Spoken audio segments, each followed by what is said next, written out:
Hello प्यारे बच्चों, आज हम कक्षा 8 क्लास 8 संस्कृत सुरभिया विंशः पाठः पाठ 20 नर्मदा के बारे में पढ़ेंगे। तो इस पाठ में मध्य प्रदेश की नदियों के बारे में जानकारी है ना, और उनके प्राकृतिक सौंदर्य और प्रसिद्ध नर्मदा तटीय प्रसिद्ध तीर्थ स्थल के बारे में बताया गया है। तो हम पाठ का हिंदी अनुवाद करेंगे, पाठ को पढ़ेंगे, समझेंगे। पावन सलिला नर्मदा अस्माकं प्रदेशस्य जीवनदायिनी सरिता अस्ति। पवित्र जल वाली नर्मदा हमारे प्रदेश की क्या है? जीवनदायिनी नदी है। एषा एव रेवा मे कलसुतादिभिः अनेक नामाभिः प्रसिद्धाः। तो यह रेवा मेकलसुता आदि के नामों से प्रसिद्ध है। अस्याः उभयोः तटयोः अनेकानि तीर्थस्थलानि तपस्वी नाम आश्रमाश्च अस्ति। इसके दोनों किनारों पर अनेक तीर्थस्थल और तपस्वियों का आश्रम है। प्राचीन कालादेव अस्याः पावनतटयोः तपस्विनां सिद्धस्थलानि सन्ति। प्राचीन काल से ही इसके पवित्र तटों पर तपस्वियों के तीर्थ स्थान हैं। अतः जनाः नर्मदायाः परिक्रमणं कृत्वा आत्मानं धन्यं पवित्रं च मन्यते। इसीलिए लोग नर्मदा की परिक्रमा करके स्वयं को कैसा मानते हैं? पवित्र मानते हैं। अत्रत्यं नैसर्गिकं सौंदर्यमपि दर्शनीयम्।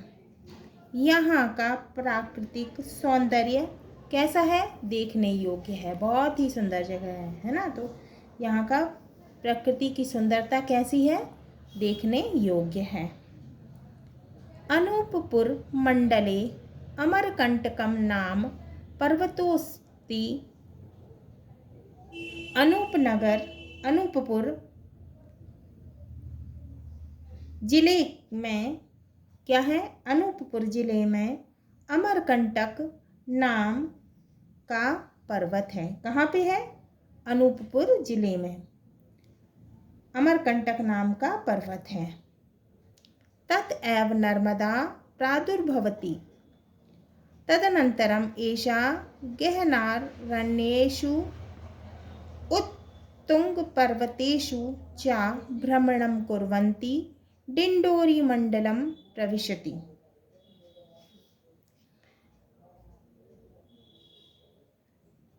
यहाँ से नर्मदा निकलती है। वहाँ के बाद यह घने जंगलों में और ऊंचे पहाड़ों में घूमती हुई डिंडोरी जिले में प्रवेश करती है। डिंडोरीतः सर्पाकारगत्या उच्चमार्गेण महाराजपुरम प्राप्नोति। डिंडोरी से सांप के आकार में ऊंचे मार्गों से कहाँ पहुंचती है? मंडला पहुंचती है। तत् जाबालीपुरम आगच्छति। वहां से कहाँ आती है? जाबालीपुरम क्या है? जबलपुर है ना। वहां से कहाँ आती है? जबलपुर आती है। आगच्छति। श्वेत शिलाखंडानां कृते प्रसिद्धे भेड़ाघाट नाम के स्थाने धूमधार जलप्रपात स्वरूपम धारयति। फिर संगमरमर के लिए प्रसिद्ध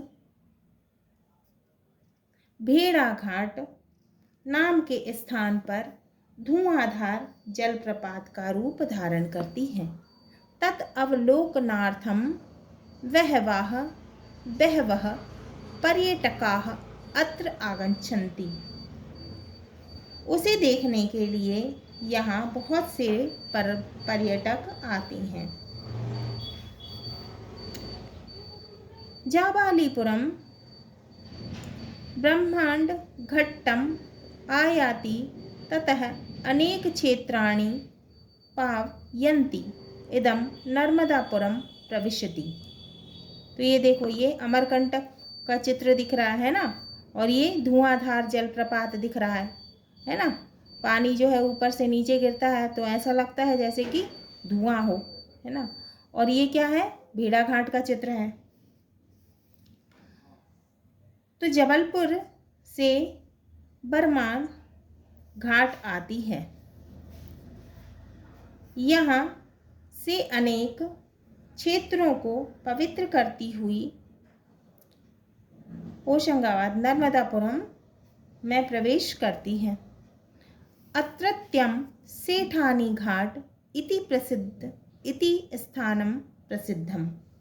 यहाँ का सेठानी घाट स्थान प्रसिद्ध है। अस्मिन् नगरे अस्याः तटे अनेके देवालयाः आश्रमाश्च सन्ति। इस नगर में इसके तट पर अनेक मंदिर व आश्रम हैं। अत्र भक्तेः कृताः प्रार्थनाः घंटानादाश्च अहर्निशं श्रूयन्ते। यहाँ भक्तों द्वारा की गई प्रार्थनाएं और घंटों की आवाज़ दिन रात सुनाई पड़ती है। ततो वेगवती एषा तरंगिणी ओंकारेश्वर नगरम स्पर्शति। वहाँ से वेग वाली माने बहुत तेज गति वाली यह नदी ओंकारेश्वर को स्पर्श करती है। अत्र अमलेश्वर नाम ज्योतिर्लिंगम समाराधयन्ति ओंकार एव आकृतिम धारयति। यहाँ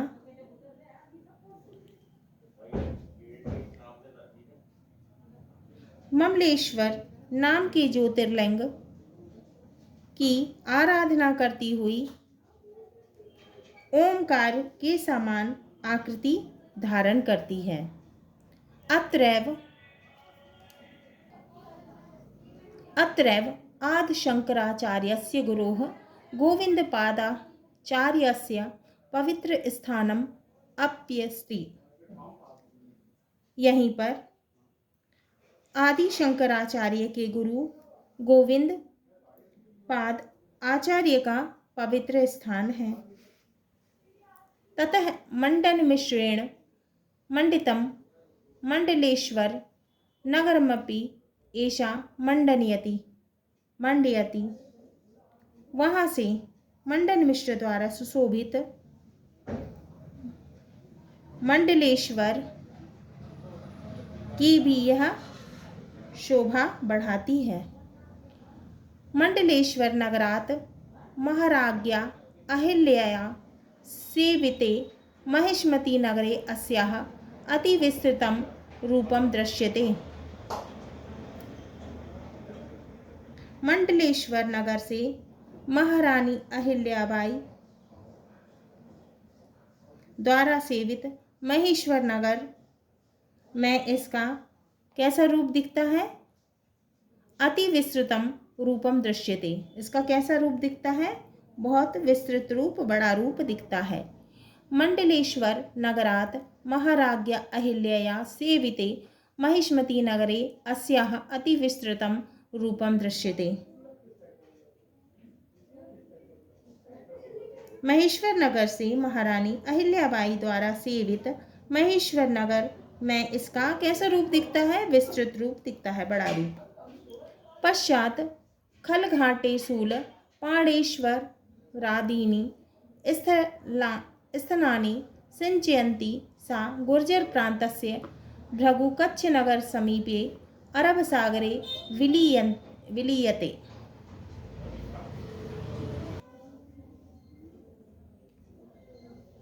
बाद में खलघाट में शूलपाणेश्वर आदि स्थानों को सींचती हुई यह गुजरात के भरूच नगर के पास अरब सागर में जाकर मिलती है। नर्मदान धामेव बर्गी इंदिरा सागर सरदार सरोवर रादयः बहवः बंधाः निर्मिताः सन्ति। नर्मदा नदी पर ही बरगी, इंदिरा सागर, सरदार सरोवर आदि बहुत से बांध बंधे हैं। यावन्तः बान्धवाः नर्मदा नद्यां सन्ति तावन्तः अन्यासु नदीषु न सन्ति।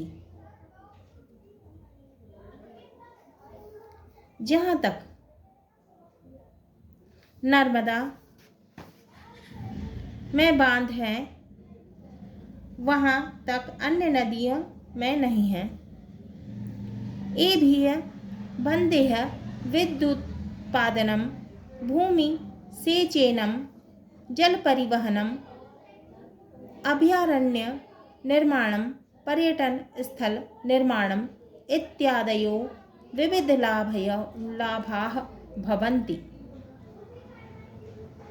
इन बांधों से बिजली उत्पादन, भूमि की सिंचाई, जल परिवहन, अभयारण्य निर्माण, पर्यटन स्थलों का निर्माण आदि कई लाभ होते हैं। एतेषाम् उपकरणां हेतुः एषा एव। इन उपकारों का